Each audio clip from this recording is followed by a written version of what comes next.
Sizni nima kutmoqda?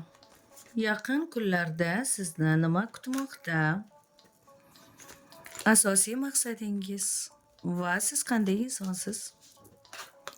Asosiy maqsadingiz sevgi munosabatlari, oila a'zolaringiz bilan yaxshi munosabatlar qurish yoki urushib, konfliktga borgan shaxslaringiz bilan kechirgan holatda bu o'sha voqealikni unutgan holda ular bilan yarashish hamda sog'inch va yarashish.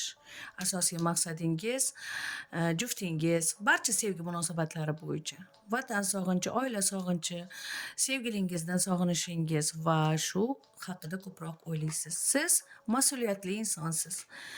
Siz o'ta mas'uliyatli insonsiz. Hamma narsada, oilada, ishda, do'stlar bilan suhbatda, munosabatlarda hamma narsa по полочку joy-joyida bo'lishini xohlaysiz. Xo'sh, sizni yaqin kunlarda nimalar kutmoqda?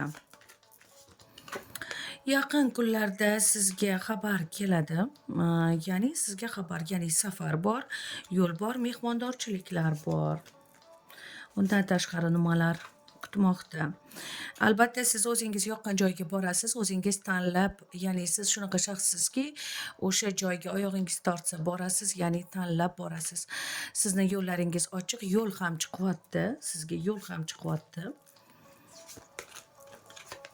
Undan tashqari siz qarorlaringiz va ishingizni joy-joyiga qo'yish.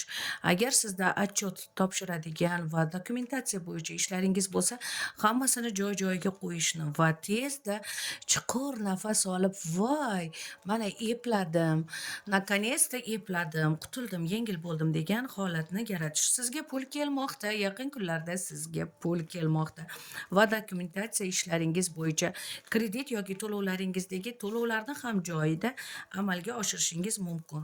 Yana mehmondorchiliklar va undan tashqari sizga xushxabarlar eshitasiz. Qaysidir qarindoshingizda to'y yoki chaqaloq tug'ilishi haqida xushxabarlar keladi.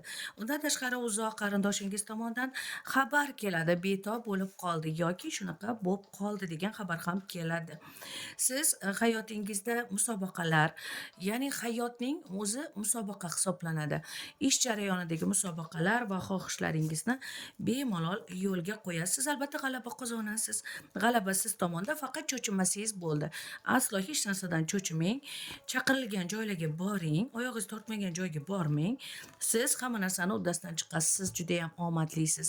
Sizga yaqinlashib kelayotgan kunlar juda ham yorqin xotiralar bilan sizni hayotingizni to'ldiradi. Marhamat.